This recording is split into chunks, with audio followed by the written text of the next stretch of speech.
सभी को मेरा नमस्कार। मेरा नाम प्रीति धवन। हम सब मिलकर गीता का पठन और श्रवण कर रहे हैं। मैं पढ़ रही हूँ, आप सुन रहे हैं और सब मिलकर सीख रहे हैं। फर्स्ट चैप्टर हमने पढ़ लिया है विषाद योग, जिसमें अर्जुन को विषाद हो जाता है जब वो देखते हैं कि सब मेरे ही खड़े हैं दुश्मन सेना में और मुझे इन सबको मैं कैसे मारूं। गुरु द्रोण हैं, भीष्म पितामह हैं, इन सबको मैं कैसे मारूं और ऐसे राज्य से भी क्या लाभ जो अपनों के खून से रंगा हुआ आए। तो ऐसे राज सिंहासन का मैं क्या करूंगा।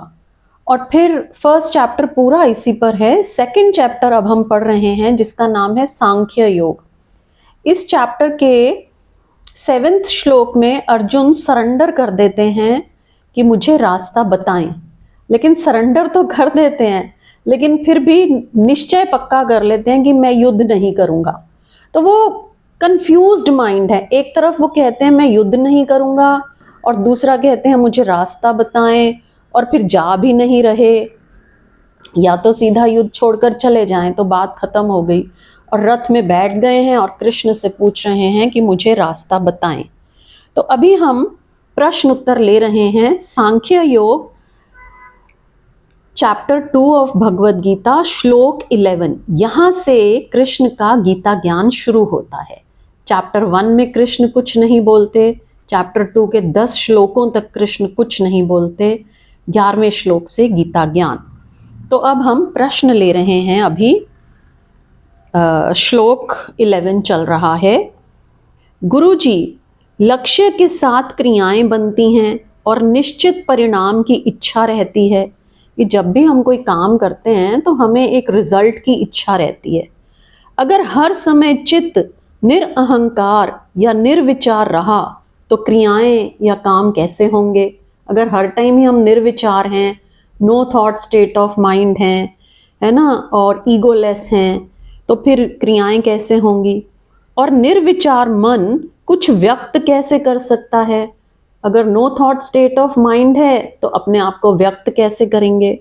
और सब निरंतर निर्विचार रहने से निष्क्रिय हो जाएं। निष्क्रिय मीन्स कोई काम करने लायक ना रहें तो समाज कैसे चल सकता है। समाज नष्ट नहीं हो जाएगा। तो गुरुजी महाराज इसका उत्तर देते हैं, कहते हैं निरअहंकार होने से कोई निष्क्रिय नहीं होता है। कहते हैं ईगोलेस होने से कोई निठल्ला नहीं हो जाता है, ना ही निर्विचार होने से निष्क्रिय होता है। निर्विचार means no thought state of mind से भी वो निठल्ला नहीं होता है। निरअहंकार होने से सिर्फ कर्ता का भाव कि मैं करने वाला हूं, कर्ता का भाव चला जाता है। लेकिन कर्म परमात्मा को समर्पित होकर पूर्ण गति से प्रवाहित होते हैं। नदी बहती है, कितने अच्छे एग्जाम्पल्स हैं ये देखिए। नदी बहती है, कोई अहंकार नहीं है। हवाएं चलती हैं, कोई अहंकार नहीं है। फूल खिलते हैं, कोई अहंकार नहीं है। ठीक ऐसे ही सहज निरअहंकारी जीवन से सब कुछ होता है, सिर्फ भीतर कर्ता का भाव संग्रहित नहीं होता।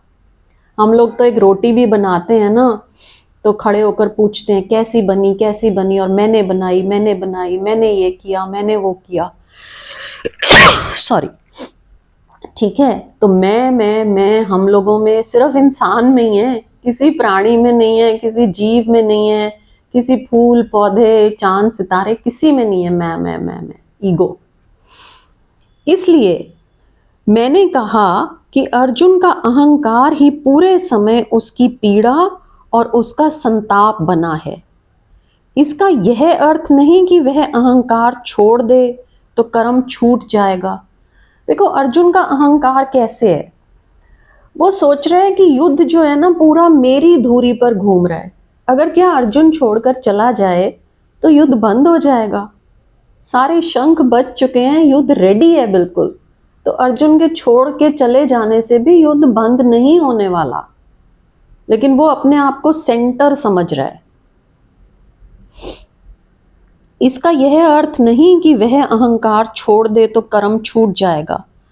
और विचार मनुष्य को चिंता में डालता है। जब हम बहुत सारी थॉट्स हमारे माइंड में होती हैं तो हम स्ट्रेस्ड आउट होते हैं, टेंशन में होते हैं, है ना। विचार हमें चिंता में डालता है। निर्विचार हो जाए चित्त तो चिंता के बाहर हो जाता है। No thought state of mind जो होता है ना, उसमें कोई चिंता नहीं होती। इसका यह अर्थ नहीं है कि निर्विचार चित्त फिर बोलेगा नहीं, करेगा नहीं, अभिव्यक्ति नहीं रहेगी। निर्विचार जब हो जाएगा ना तो बस चिंता नहीं रहेगी और काम और अच्छे से होंगे। जब हम शांति से कोई काम करते हैं ना तो कितना बढ़िया होता है।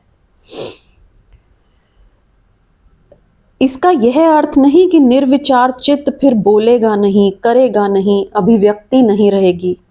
नहीं, ऐसा नहीं है। निर्विचार चित्त बांस की पोंगरी की तरह हो जाएगा।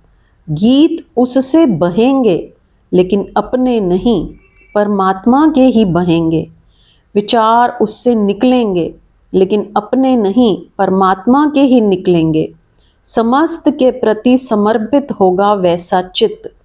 बोलेगा वही जो परमात्मा बुलाता है, करेगा वही जो परमात्मा कराता है। Thy will be done। स्वयं के बीच का जो मैं का आधार है वो बिखर जाएगा। इसके बिखरते ही चिंता नहीं है। जब हम सोचते हैं ना, समझ जाते हैं कि मैं करने वाला कुछ नहीं, तो फिर सारी चिंताएं खत्म हो जाती हैं। इसके बिखरते ही कोई संताप, कोई एंजाइटी नहीं है। जब हम सोचते हैं ना मैं करने वाला हूँ, तभी सारी एंजाइटीज और सारी चिंताएं होती हैं।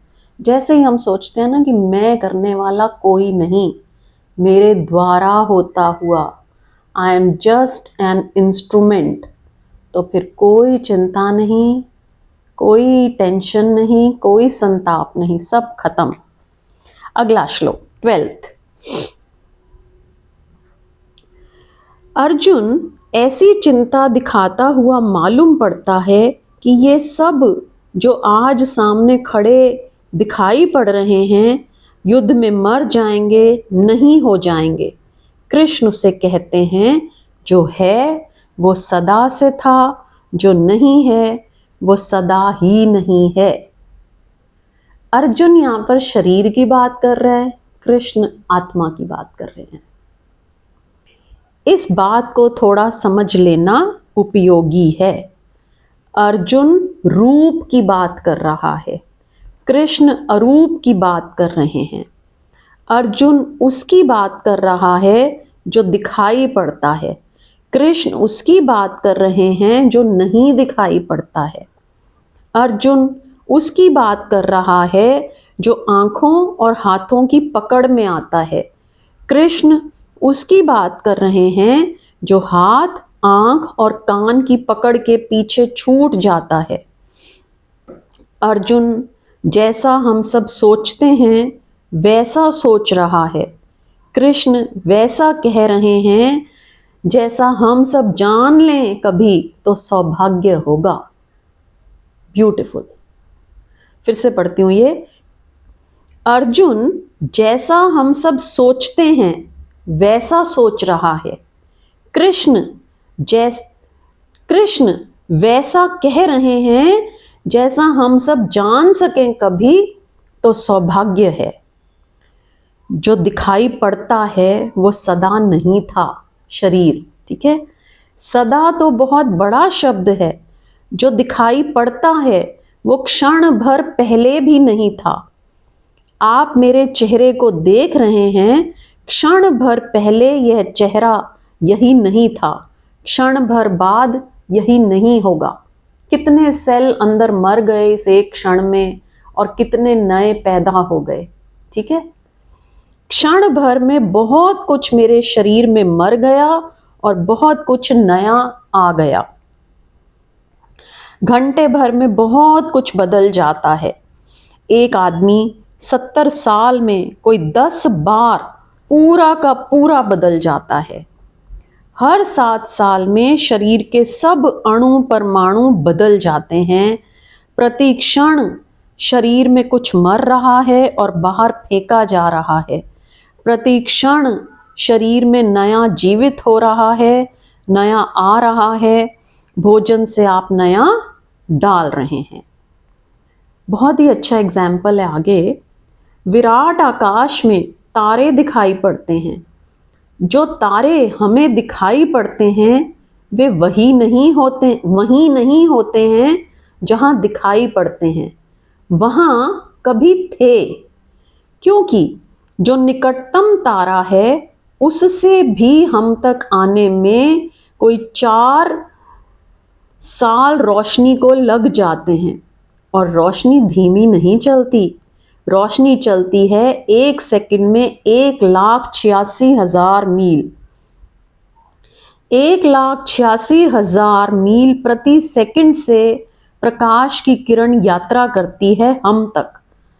4 साल लगते हैं निकटतम तारे से हम तक पहुंचने में। जब हमारे पास किरण पहुंचती है तो हमें तारा वहां दिखाई पड़ता है जहां 4 साल पहले था। इस बीच हो सकता है कि रहा ही ना हो, बिखर गया हो, और इतना तो तय है कि उस जगह अब नहीं होगा जहां 4 साल पहले था। इस बीच में वह करोड़ों, अरबों, खरबों मील की यात्रा कर गया है। इसलिए रात हमें जो तारे दिखाई पड़ते हैं वे वहां नहीं हैं जहां दिखाई पड़ते हैं। रात बड़ी झूठी है और तारे बिल्कुल झूठे हैं। कोई तारा वहां नहीं है और दूर के तारे हैं। किसी तारे को 100 वर्ष लगते हैं, 1000 वर्ष लगते हैं, रोशनी पहुंचाने में करोड़ वर्ष लगते हैं। ऐसे तारे हैं कि जब पृथ्वी बनी थी कोई 4 अरब वर्ष पहले, तब से उनकी चली रोशनी अब तक पृथ्वी पर नहीं पहुंची। इन 4 अरब वर्षों में ना मालूम क्या हो गया होगा। जो हमें दिखाई पड़ता है वो वही नहीं है जो है, उतनी देर में भी बदल जाता है। जब आंख से मैं देखता हूं आपके चेहरे को तो आपसे किरण मुझ तक आती है, तब तक भी समय गुजरा, आप वही नहीं होते। इस बीच भीतर सब कुछ बदल गया है। आकृति सदा की बात तो दूर, क्षण भर भी एक नहीं रहती।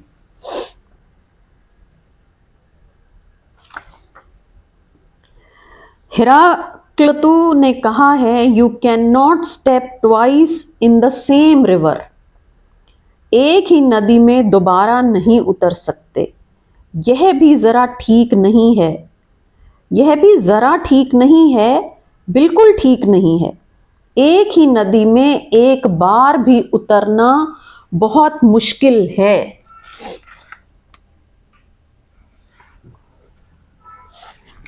दोबारा उतरना तो असंभव है।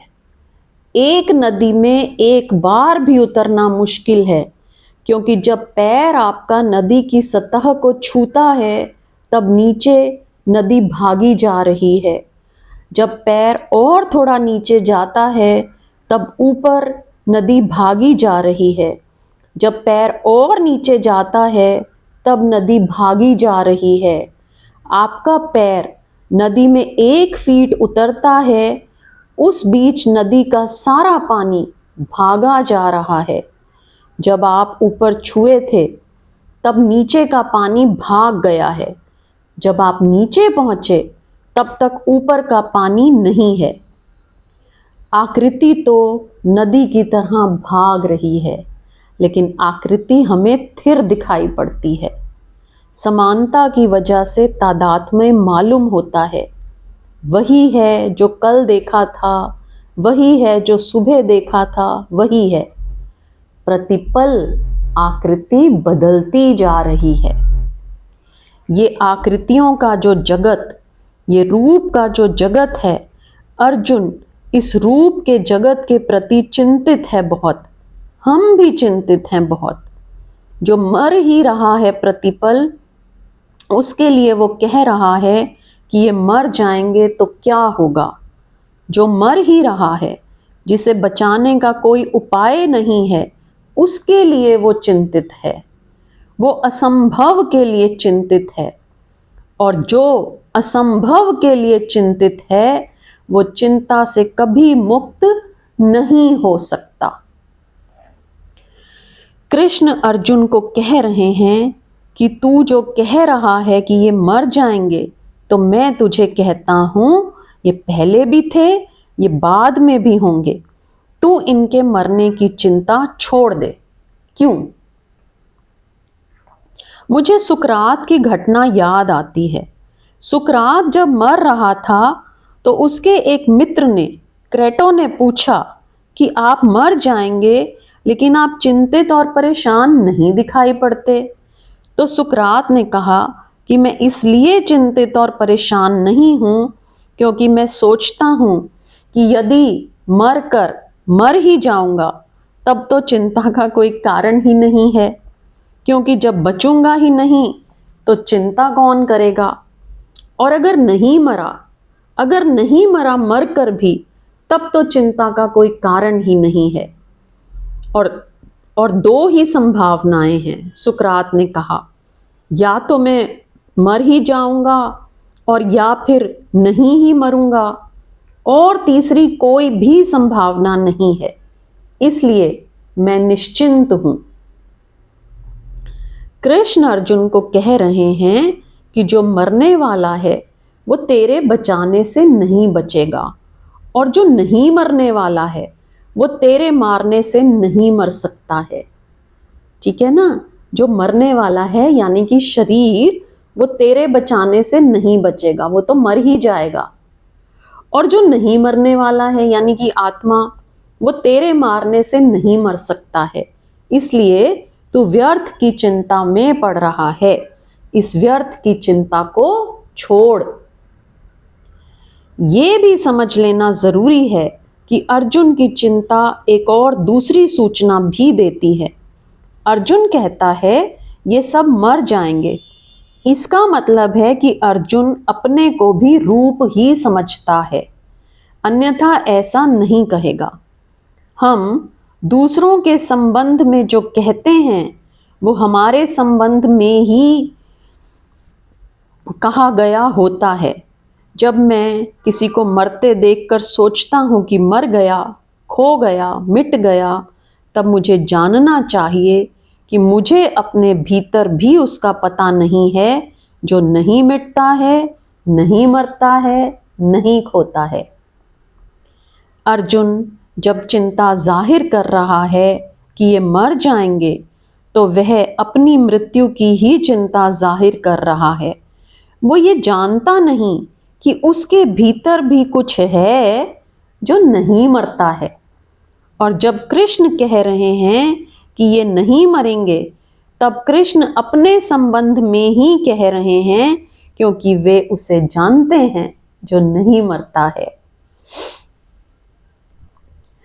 अगर ज्ञात है आपको सिर्फ मृत्यु, तो अज्ञान आधार है, और अगर ज्ञात है आपको अमृत नहीं जो मरता, तो ज्ञान आधार है। अगर मृत्यु का भय है मन में, चाहे दूसरे की चाहे अपनी, इससे कोई भेद नहीं पड़ता। अगर मृत्यु का भय है मन में, तो गवाही है वो भय इस बात की कि आपको अमृत का कोई भी पता नहीं है, और अमृत ही है, और मृत्यु केवल ऊपर बनी हुई लहरों का नाम है। सागर ही है, लेकिन सागर दिखाई नहीं पड़ता, दिखाई लहरें पड़ती हैं। आप कभी सागर के किनारे गए हैं? तो सागर देखा है आपने? कहेंगे जरूर देखा है, लेकिन सिर्फ लहरें देखी होंगी, सागर नहीं देखा होगा। लहरें सागर नहीं हैं। लहरें सागर में हैं जरूर, लेकिन लहरें सागर नहीं हैं, क्योंकि सागर बिना लहरों के भी हो सकता है, लेकिन लहरें बिना सागर के नहीं हो सकती। पर दिखाई लहरें पड़ती हैं, उन्हीं का जाल फैला है ऊपर। आंखें उन्हीं को पकड़ती हैं, कान उन्हीं को सुनते हैं।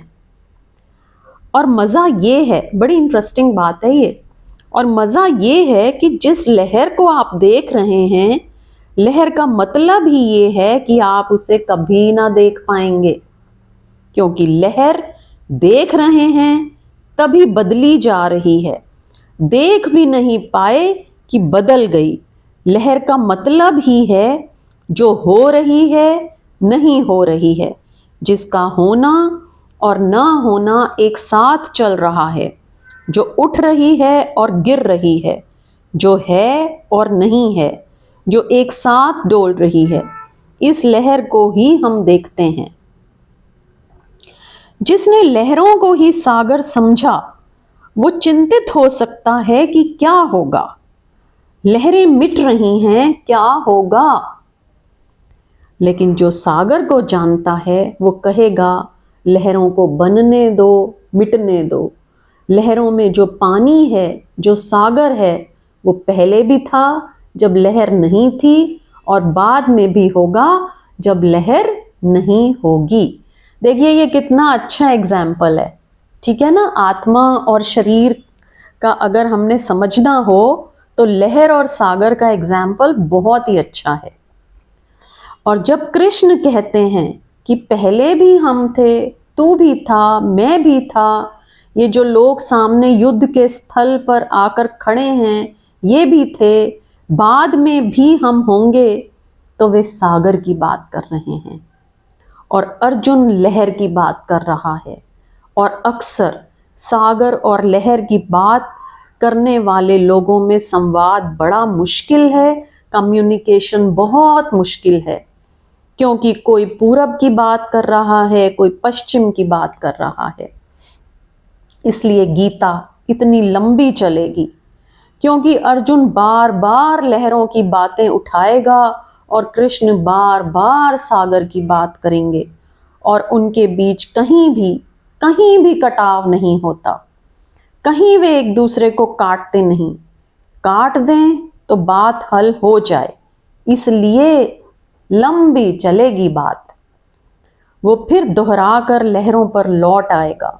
उसे लहरें ही दिखाई पड़ती हैं, और जिसे लहरें दिखाई पड़ती हैं उसका भी कसूर क्या है, लहरें ही ऊपर होती हैं। असल में जो देखने पर ही निर्भर है उसे लहरें ही दिखाई पड़ेंगी।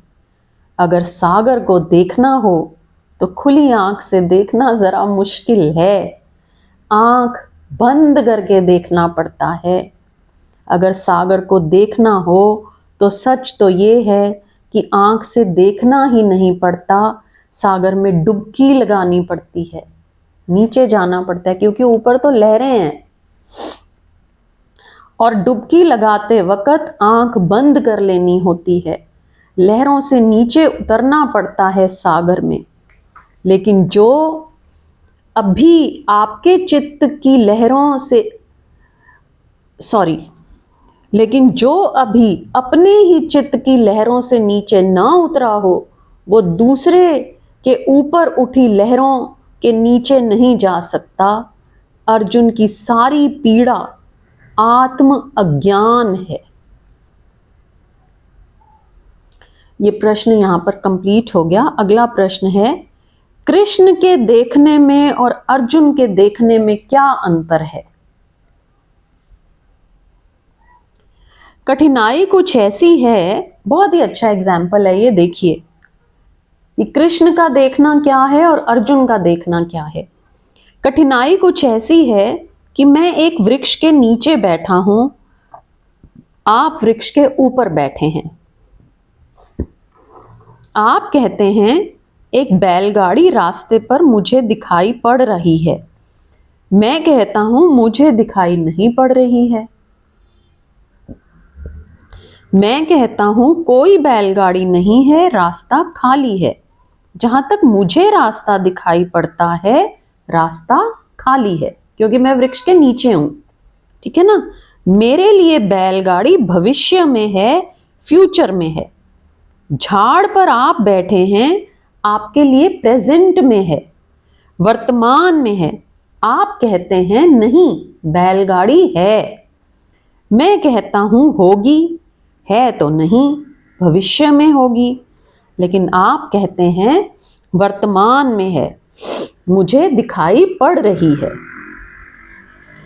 फिर बैलगाड़ी मुझे भी दिखाई पड़ने लगती है, भविष्य से मेरे लिए भी वर्तमान में आ जाती है, फिर रास्ते पर चली जाती है, थोड़ी देर में मुझे दिखाई पड़नी बंद हो जाती है, अतीत में चली जाती है, पास्ट में। लेकिन झाड़ पर से आप कहते हैं कि नहीं, मुझे अभी भी दिखाई पड़ रही है, मेरे लिए अभी भी वर्तमान में है। मेरे लिए बैलगाड़ी भविष्य में थी, वर्तमान में हुई, अतीत में हो गई। आपके लिए एक ही प्रेजेंट में चल रही है, वर्तमान में चल रही है। आप जरा मुझसे ऊंचाई पर बैठे हैं और कोई खास फर्क नहीं है। कितना अच्छा एग्जाम्पल है ना ये।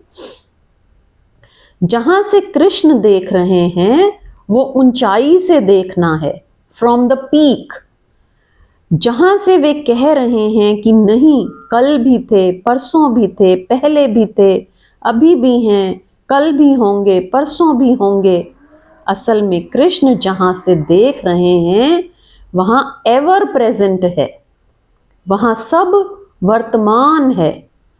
अर्जुन वहां से देख रहा है, वहां से वो कहता है क्या पता जन्म के पहले थे या नहीं थे, मुझे पता नहीं। बस उसकी यात्रा जन्म तक जाती है, जन्म तक भी नहीं जाती है। कृष्ण के लिए सब शाश्वत वर्तमान है, द इटर्नल नाउ। अब ही है सब। वे जिस जगह से खड़े होकर देख रहे हैं वे कहते हैं कि नहीं अर्जुन, पहले भी सब थे, बाद में भी सब होंगे, मैं भी था, तुम भी थे। यहां भी डर है कि भूल हो जाएगी, यहां भी डर है यह कि अर्जुन समझेगा कि मैं अर्जुन नाम का व्यक्ति पहले भी था। कृष्ण ये नहीं कह रहे हैं। अर्जुन नाम का व्यक्ति कभी नहीं था, पहले हो नहीं सकता। अर्जुन नाम का व्यक्ति तो सिर्फ एक वस्त्र है, उस वस्त्र के पीछे छिपी है जो चेतना निराकार वह थी। और अर्जुन नाम का व्यक्ति आगे भी नहीं होगा, वह तो वस्त्र है, वह तो मौत के साथ खो जाएगा। हाँ, जिस पर टंगा है वस्त्र वो आगे भी होगा। ठीक है, तो शरीर और आत्मा का ये अंतर था। कृष्ण और अर्जुन की बात में क्या फर्क है? कृष्ण सागर की बात बोलते हैं, अर्जुन लहर की बात बोलता है। आज इतना ही। यहां से आइए ज्ञान मुद्रा में, लेकिन उससे पहले इस वीडियो को लाइक, शेयर और सब्सक्राइब कर दीजिएगा ताकि मैक्सिमम लोगों तक पहुंचे। आइए ज्ञान मुद्रा में एक बार ओम की ध्वनि और शांति पाठ।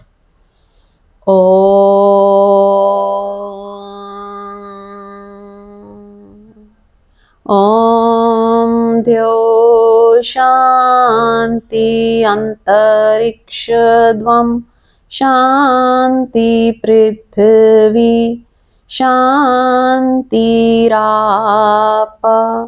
शांतिरोषधया शांति वनस्पतया शांतिर्विश्वे देवा शांति ब्रह्मा शांति सर्वेगम शांति शांतिरेव शांति सामा शांतिरेधि।